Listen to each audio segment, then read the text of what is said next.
Tonight, no more threats. The Premier tells police to unmask Sydney's neo-Nazis. A Sydney family terrorised in their home by armed thugs who remain on the run. The tragic truth about our road toll after the deadliest 6 months in a decade. Anger takes off over the flight paths at the new Sydney airport. The passing of a Sydney powerhouse billionaire developer Lang Walker. And a Gabba thriller, the second test on a knife's edge as the Fighting West Indies pin Australia on the ropes. Live from Sydney, 7 News with Mark Ferguson.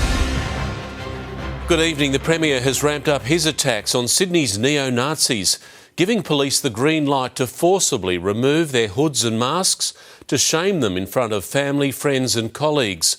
Chris Minns has already foreshadowed tougher laws to stop them from meeting, but even after 3 days of warnings, many don't seem to care. They gathered again today in a park in Artarmon on the North Shore. The reserve shut down as police move in. Many of the white supremacists keeping their identities secret, but police have now been told not to hesitate to expose them. If you believe that you can disguise your identity while intimidating the people of New South Wales in the streets, police will remove the balaclava from your face. About 70 members of the far-right group tried to stage a protest on Australia Day, but the riot squad shut them down. And last night, police issued another move-on order as the group emerged out of the darkness in Turramurra. Their leader admitting today's gathering was purely for propaganda purposes. We had to reenact part of what happened on the weekend with new cameras. At a park normally enjoyed by families, locals were disturbed by the sight of masked men dressed in black. It's not safe. Reserve is where you have soccer training, you have community garden, all sorts of things. Nah, that's not Artarmon. The display of Nazi flags and symbols is already banned in New South Wales, and the Premier says he'll toughen laws if needed to ban the Nazi salute. To make sure that overt Nazi gestures and symbols are outlawed in New South Wales. But the Premier admits he's powerless to ban the racists, many from interstate. And obviously it's pathetic if it wasn't so nauseating. Grace Fitzgibbon, 7 News. A family has survived a terrifying home invasion at Burwood after 4 men burst through the back door while they slept. The father tried to fight back but suffered a nasty head injury. Police suspect his attackers targeted the wrong house. Inside their own home, a family's peace is shattered by violent, masked intruders. They're very quiet, very, very nice people. Well, that's pretty bad to hear in this sort of, felt shocking, yeah. Absolutely. Wearing balaclavas and gloves and armed with crowbars and metal pipes, 4 men entered the Burwood property through an unlocked door around 2 a.m. Within moments, police say the father was hit hard in the back of the head and his son was also hurt. The gang demanding cash before stealing a phone and keys. They were woken by the persons entering the house. They were all asleep at the time. Incredibly distressing for the occupants of the house who aren't adversely known to us at all, so it was a terrible fright for them. As the attack unfolded, the man's daughter bravely raised the alarm, dialling 000 and causing the thieves to flee in a waiting car. The family spent the remainder of the night in hospital. Police believe this was a planned and targeted attack. They say the intruders were out to intimidate someone specific, but ended up breaking into the wrong home. We don't believe they were the intended targets. It's very tragic for the family involved, and I'm quite sure they'll be shaken for some time in relation to this. Tonight, the men are still at large, but detectives don't believe they're an immediate threat to the public. Jodie Lee, 7 News. There are calls tonight to treat fatal road crashes as homicides. It follows a shocking surge in the state's death and injury toll. Experts believe another key move is possible, but say the state government is being slow to act. There's no silver lining.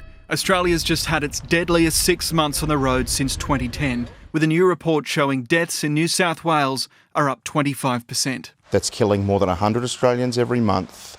and will hospitalise 100 Australians every day. Behind those numbers are victims' families burdened with the feelings of injustice. We need to start treating road crime as not a lesser species of homicide, but as homicide. Call it for what it is. Duncan Wakes-Miller started the Road Trauma Support Group in 2021. My son was killed by a drunk driver. There are no learnings that have come from that. He's among a growing chorus calling for legislative change. And to do that and to make it effective, we need really good reporting, and we don't have that today. The data we need to understand this carnage is collected by state governments, but it is not reported and it is not collated. I'd have to examine it in more detail. Road toll is something that we're worried about. The federal government earlier committed to developing a national road safety data collection and reporting framework. 20 months later, they haven't done it yet, and the clock's ticking. Every time someone comes out with another report, politicians tit for tat talk about this stuff. It's time for everyone to get around to the table and everyone to make a difference. Let's go live to Tom Hartley now. Tom, police are appealing for holidaymakers to slow down on their way home tonight.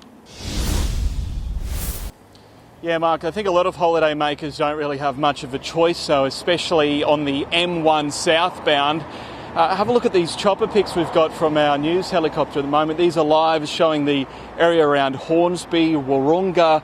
It's a pretty slow-going trip on the M1, anywhere from Gosford heading south into Sydney. Other slow-going sections include the Hume motorway northbound between around Bargo and Campbelltown. That's holiday traffic there as well.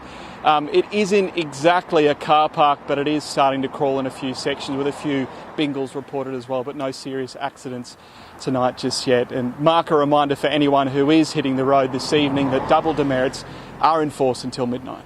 OK, Tom, thank you. The teenage girl who died in that Australia Day boating tragedy has been named. She was 16-year-old Darcy Sutherland. Darcy was in one of two tinnies that collided on the Hacking River at Grays Point in Sydney South. She died in hospital. A GoFundMe campaign for Darcy's family has so far raised more than $28,000. Sydney lost a corporate giant today, a man who helped shape our city and suburbs. Billionaire property developer Lang Walker had been battling illness for months. He'll be remembered for his unflinching vision of our West. He was the high-flying billionaire who kept his feet on the ground, and they are often found wandering through Western Sydney. That's where the growth's going to be over the next 20 years, and we've got a huge commitment in Western Sydney. For more than half a century, Lang Walker liked to look up, from reshaping the heart of Parramatta with high-rise and high hopes. I've always had a very strong interest in creating a second CBD for Sydney. To the new university campus in Bankstown, his vision was 360 degrees. Housing, office space and industrial. There's barely a corner of Sydney he hasn't touched, even airspace. If anyone's going to fly into that tower in Parramatta, they're seriously off course. He liked the harbour too. There's the King Street Wharf at Barangaroo and the Finger Wharf at Woolloomooloo. He seemed unstoppable. The council said that, what are you going to do if we give you the job? I had a quick board meeting with myself and said we'll start on Monday. And that's what it's all about. It all started as a small business with his dad and went on to become Australia's biggest private property company. Throughout it all, he amassed a $6 billion fortune, and in 2015 he earned an Order of Australia for his philanthropy and service to the community. His family said today, Lang loved creating incredible places, but he loved his family more than anything else in the world. It's all about vision. Vision and legacy, and tens of thousands of Sydney-siders will live, work and play in or near his for generations. Lang Walker was 78. Patrick Burns, 7 News. Federal Opposition Leader Peter Dutton remains tight-lipped on whether the coalition will support the overhauled Stage 3 tax cuts. Well, again, we'll do the figures as we're doing at the moment, and we'll make a decision and an announcement in relation to our position. But I think the most important point to make here is that the Prime Minister has broken his trust. Anthony Albanese believes Labor will pass the cuts unchanged through the Senate with or without the opposition. A pro-Palestinian protest has brought the penultimate night of the Australian Open to a halt, security stepping in to deal with a lone demonstrator. But it did nothing to stop the party for back-to-back champ Aryna Sabalenka. The celebrations aren't slowing down for Aryna Sabalenka and her team. Well acquainted with this trophy, the 25-year-old's second Australian Open win in a row. We all had a little drink. Some of them had not a little drink, they had a lot. The Belarusian star competes with no flag next to her name because of her country's support of Russia's war on Ukraine. But it was a different flag that sparked drama in the Rod Laver Arena crowd.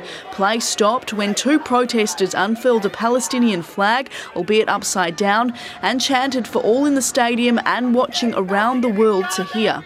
Don't upset these Rod Laver tennis fans, I tell you. No. They want to see this final. Security rushing in, quickly ejecting the activists, fans booing as they were escorted out.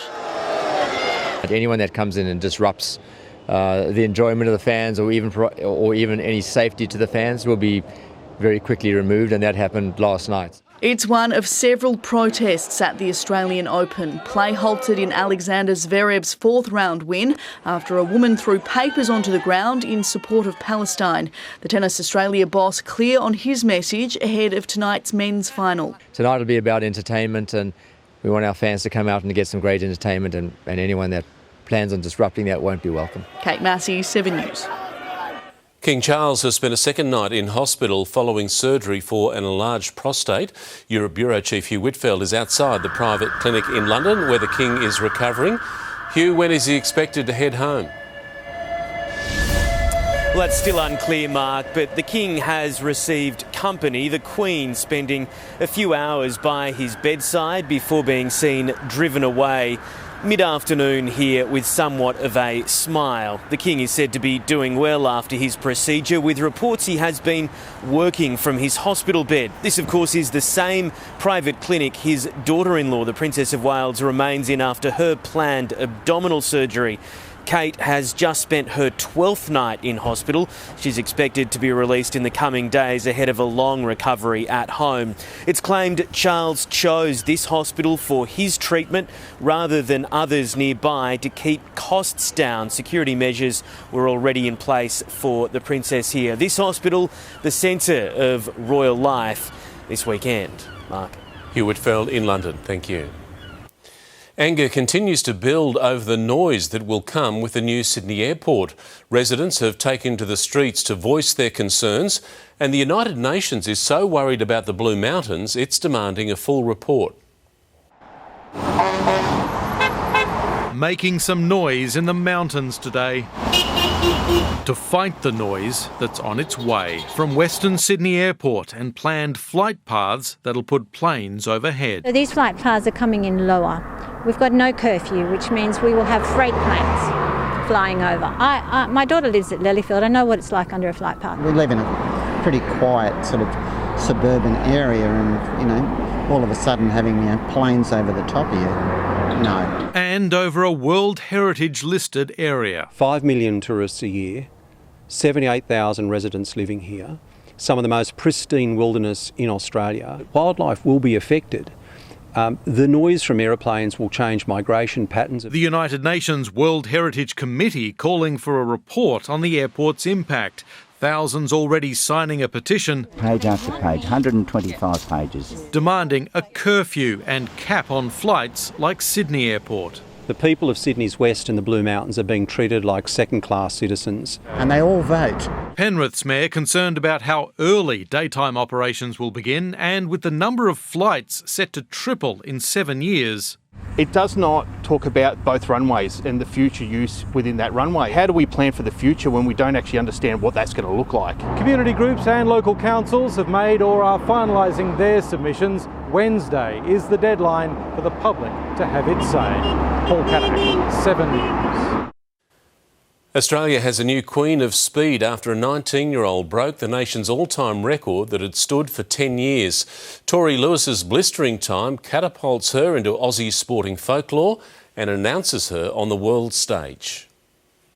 From the starting blocks to the history books in the space of seconds. Torrey Lewis trying to fight up and Ebony Lane. Torrey Lewis is now starting to pick up. 11 seconds 10, an Australian record run yesterday that still hasn't sunk in to the 19-year-old. I honestly didn't even know I did it. I couldn't hear the announcer speaking, and it wasn't until all the girls were like screaming, being like, you broke it, you broke it. I was like, what? Smashing her personal best by a 1/10 of a second and the time of her idol and former record holder Mel Breen by 100th of a second. My mum called me yesterday and she was crying, being like, I can't believe I wasn't there, I missed it. And I just told her, I'll break it again and you'll be there. Starstruck today as former record holders Breen and Melinda Gainsford-Taylor pass the baton to the next generation. Hey, congrats. Thank you. Fantastic. We were just sitting there just waiting for it.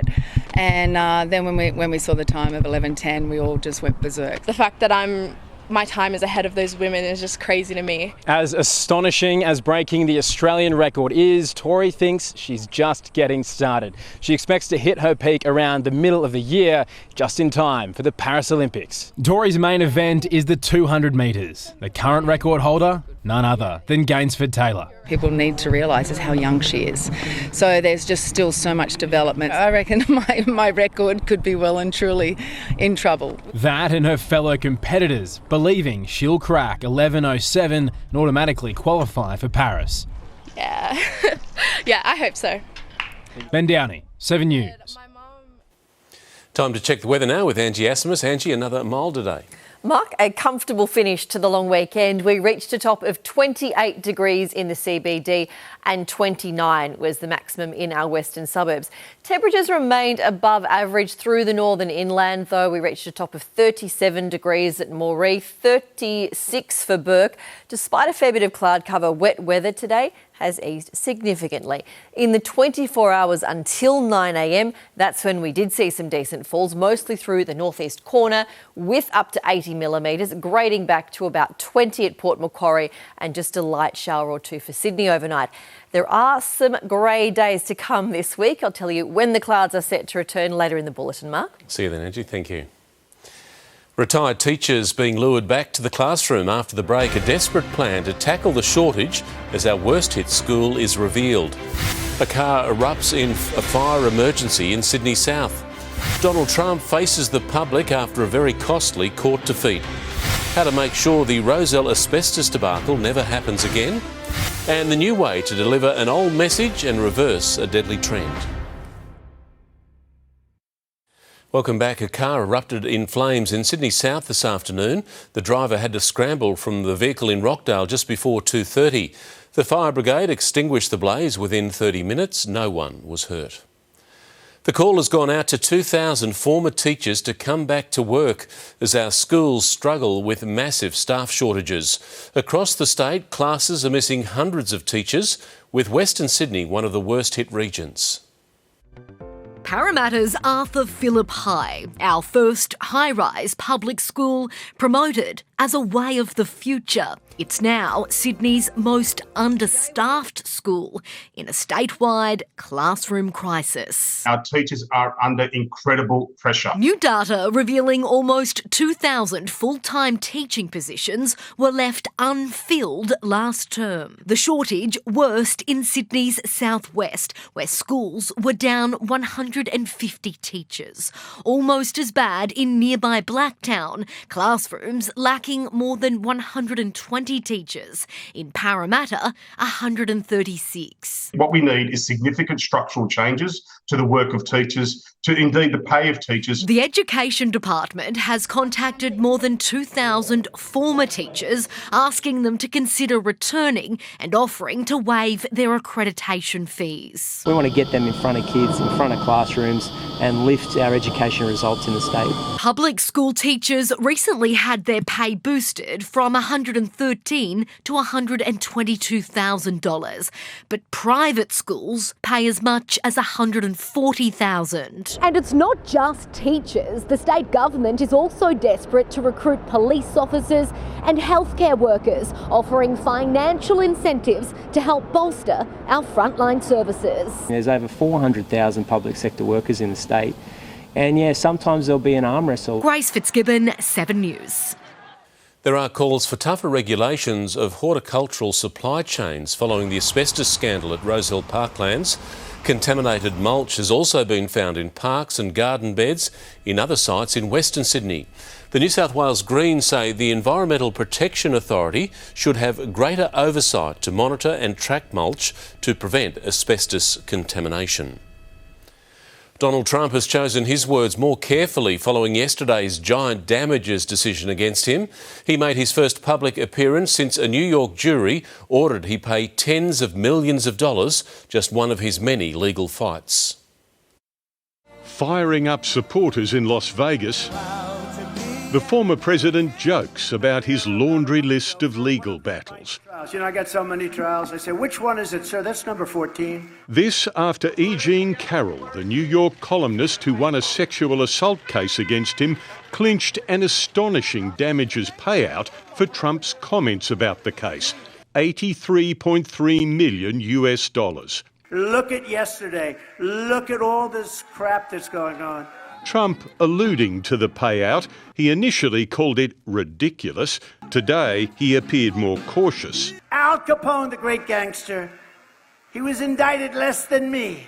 But his one remaining rival for the Republican nomination is saying plenty. All that time that he's spending in a courtroom defending himself, he's not fighting for the American people.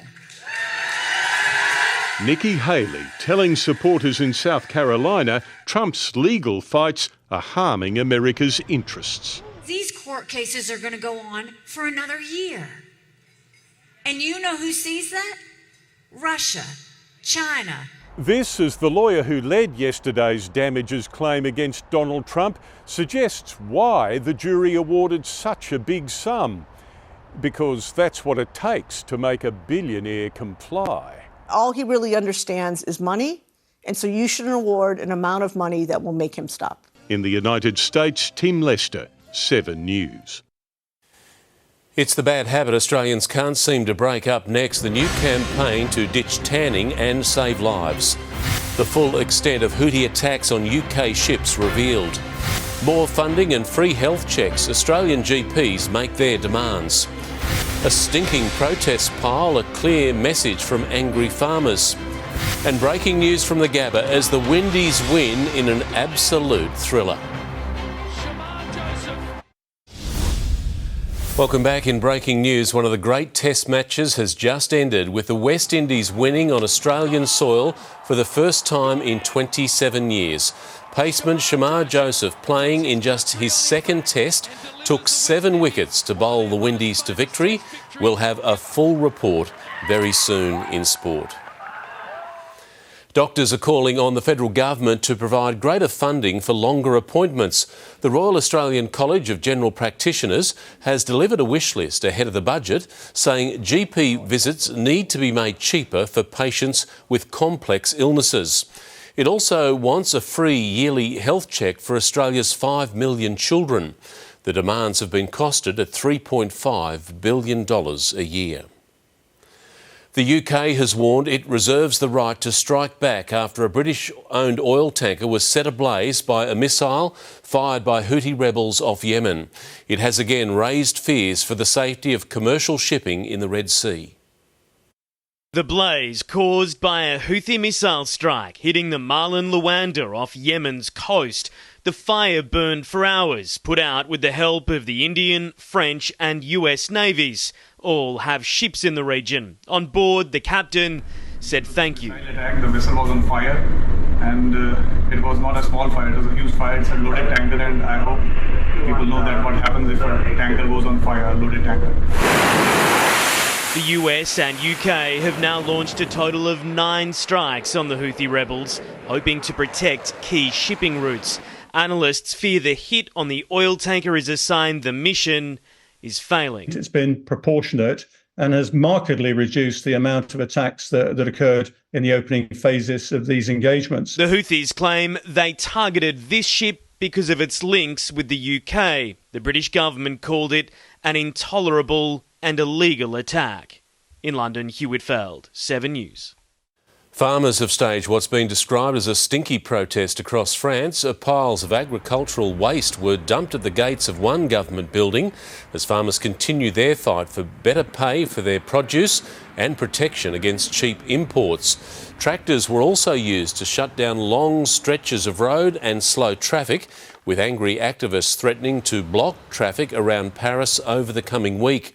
It's shaping as a huge challenge for the new Prime Minister, who's been accused of not doing enough for farmers.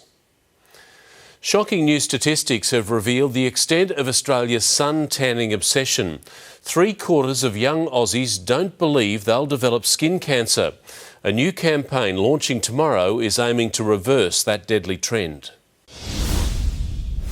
And here are my tips on how to speed up the tanning process this summer. It's called End the Trend, a new campaign aiming to change habits and save lives. Okay, just give me 10 more minutes to top up my suntan. Australia has the highest rates of skin cancer in the world. One person dies from it every 6 hours. And despite having the sun-safe message drilled into them all through school, young Australians aren't listening. I think it's just being young and dumb, to be honest. Everyone thinks they're invincible when they're younger. New research shows 3/4 of 18 to 30-year-olds don't believe they'll get skin cancer. A third think it's fine to suntan at their age, and fewer than 1 in 10 consistently use all 5 forms of sun protection. Unfortunately, they're prioritising the so-called glamorous over their health. The shocking statistics have prompted the federal government to spend $7 million on the campaign to reverse our bronzed Aussie culture and remind people there's nothing healthy about a tan. We've particularly focused this campaign, End the Trend, through media channels that young Australians use. Harnessing the power of social media. Let's get some SPF on this face. Enlisting more than 50 influencers, including world champion swimmer and melanoma survivor Sam Short, motivating his followers to be sun safe. With younger people sharing their experiences with melanoma and other skin cancers, it can really send a deep message to them and we can see some change. A campaign melanoma treatment pioneers and this year's Joint Australians of the Year are right behind. Absolutely. Yeah, fantastic news. Social influencers, social media, it's a powerful tool. It's time we stopped normalising a suntan. Rob Scott, 7 News. Turning students into teachers to fix a major hurdle. Still to come, the education boot camp to make critical shortages a problem of the past. Stars on show as Tamworth turns it on again for the Golden Guitars. A zebra crossing and a real highway circus, a police rescue to remember. And ahead in sport, live from the Gabba, Australia stunned by the West Indies in an incredible finish to the second test.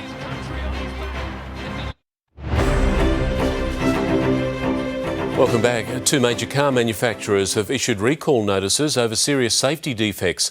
The Audi e-tron GT is being recalled with fears over the sealing of high-voltage battery housing, while the Kia KA4 Carnival 2.2 litre diesel model relates to concerns over an engine wiring fault.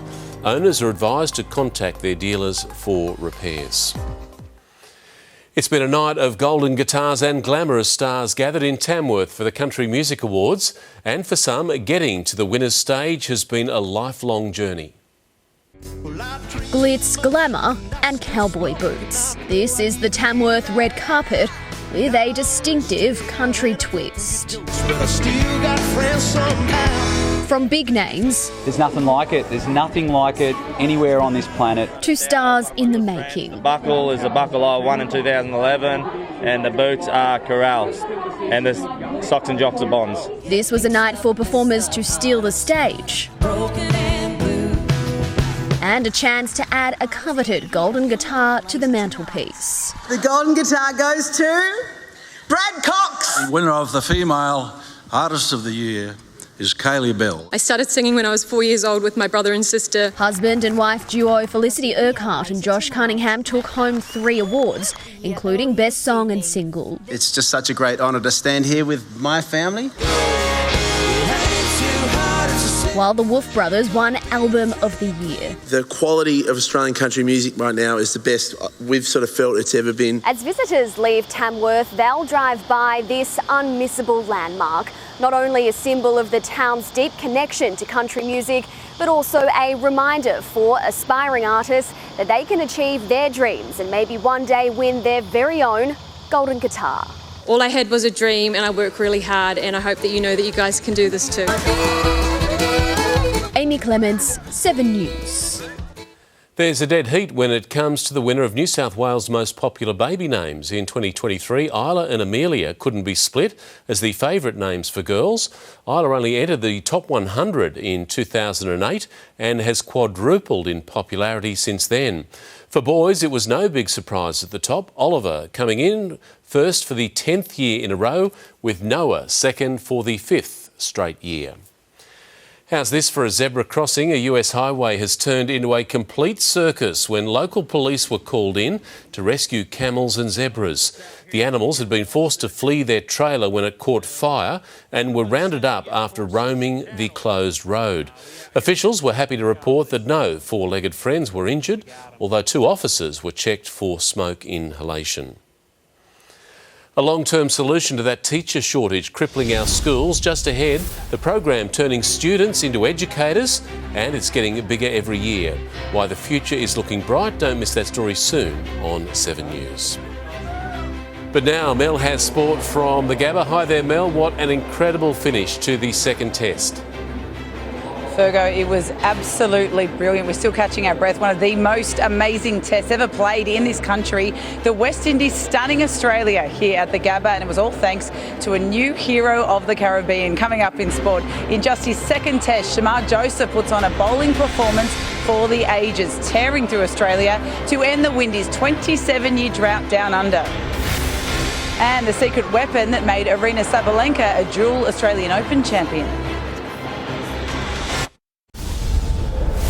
Welcome back to the Gabba, the scene of a thrilling test match that will be celebrated around Australia and the Caribbean islands tonight. 24-year-old paceman Shamar Joseph, on a badly injured toe, took 7 for 68 in just his second test, bowling the West Indies to their first victory in Australia in 27 years. Shamar Joseph, take a bow for one of the great pace bowling performances in the history of the game.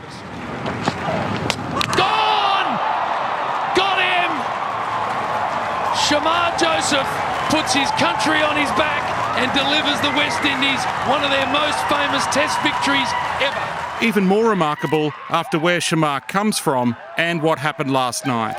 Right after drinks last night, a turning point. That's out. Oh, piece of work. Travis Head's run out of Kavem Hodge, followed by another Cameron Green special. Oh, he's got it at the second grab. The Windies from 4 for 148 to 193. Shamar Joseph hit by a sandshoe crushing Stark no ball, not out, but retired hurt and off for scans instead of bowling. We're keeping him in our prayers.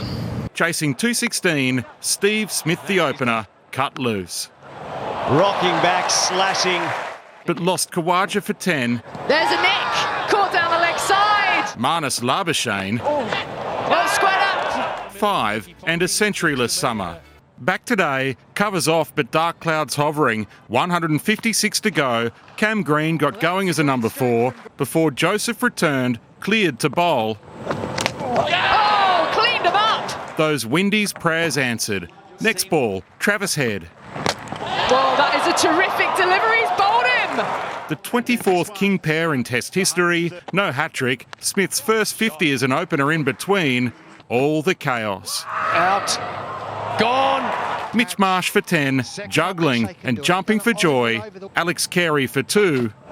Got him! Shamar, the pace bowling shaman. Stark threw his wife's bat for 21, but became the 24-year-old Gem's 5th wicket.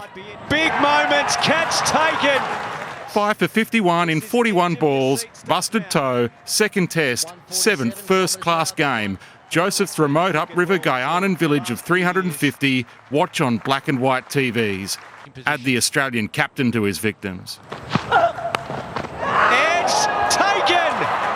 The West Indies are taking off! After the break, 2 wickets or 29 runs needed. Gone! He is gone! Lyon fell to Alzari Joseph. 1 wicket, 25 runs. Steve Smith still there in the 80s. The ramp! the seats. But Smith, 91 not out, a lone hand as Josh Hazelwood became Shamar's 7th victim, 7 for 68. An 8-run win to the West Indies, their first in Australia in 27 years. The Caribbean star we've longed for is born. And it's really amazing for my teammates. Must give another shout out to them. They're really encouraging, and you know, I'm glad that I make them proud. Matt Carmichael, 7 News. The Australian women were on the wrong side of history today, losing to South Africa for the first time in international cricket. Beth Mooney was given plenty of lives in the second T20 at Manuka Oval, dropped twice in 2 overs before the luck turned against her.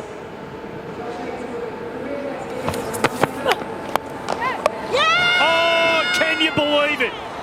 It was almost the impossible catch. It's taken the hand on the way through. Mooney's out of her crease.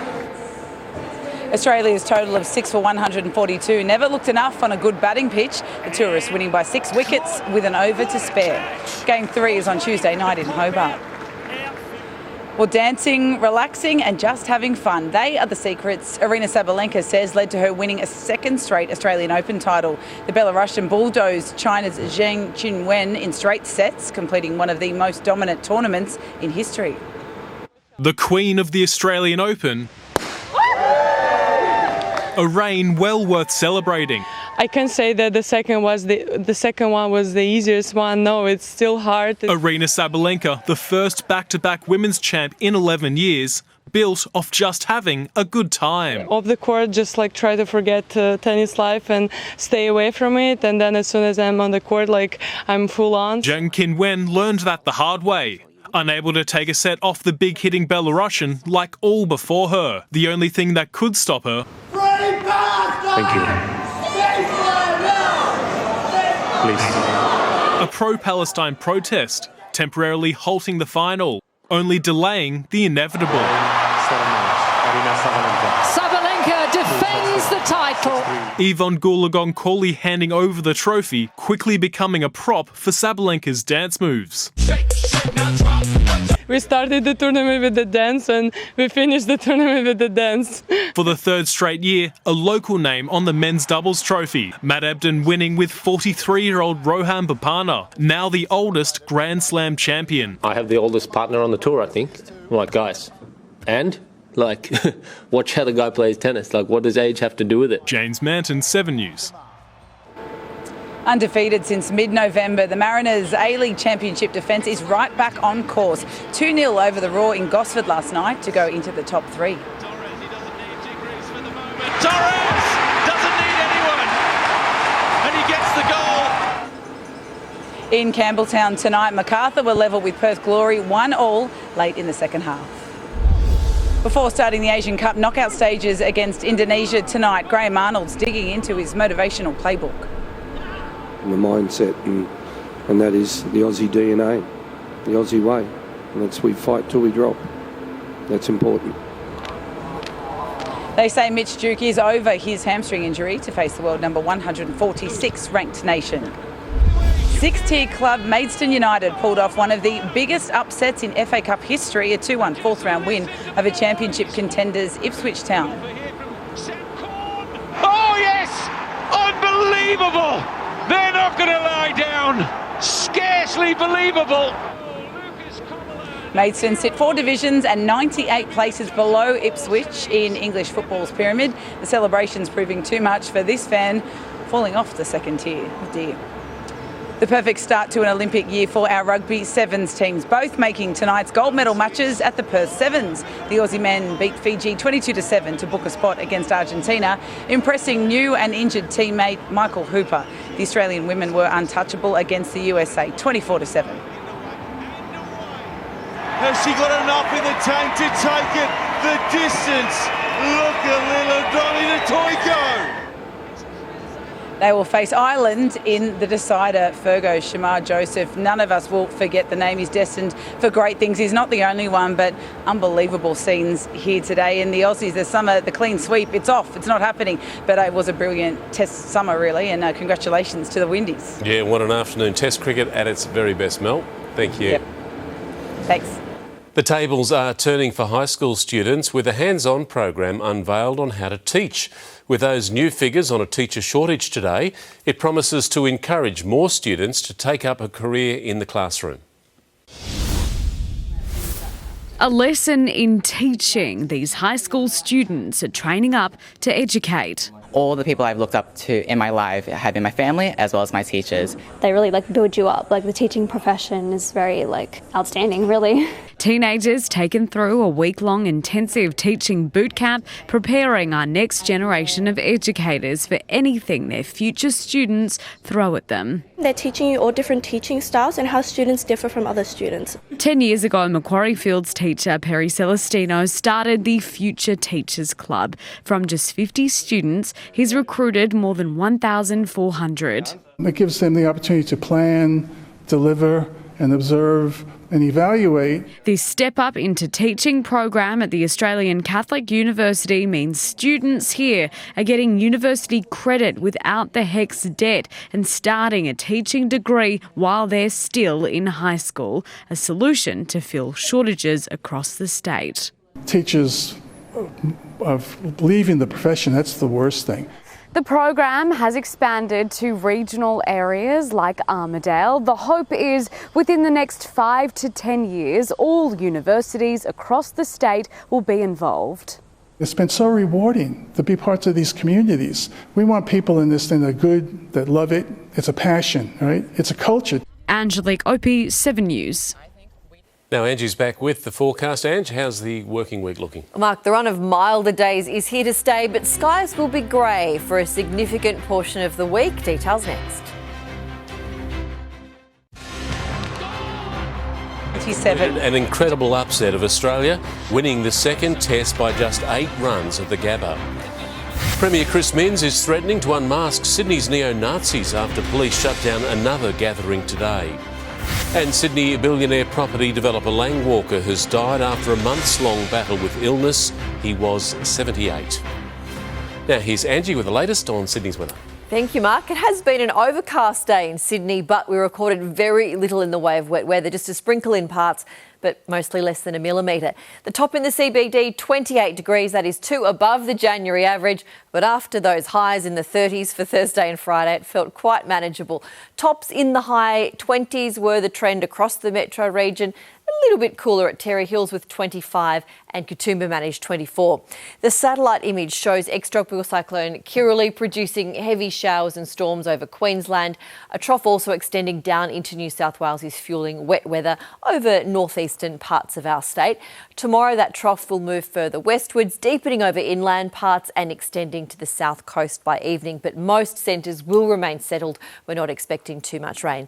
Around the capitals, wet weather continues for Brisbane. 29 degrees the forecast top. Fine and quite warm elsewhere. Canberra 32 degrees, Melbourne to reach 28, Hobart settled 25, Adelaide 31, blue skies and 29 for Perth. Not much warmer up north in Darwin, 31 degrees there and stormy. Statewide, we've got scattered showers and isolated storms across the north of the state, excluding the far northwest.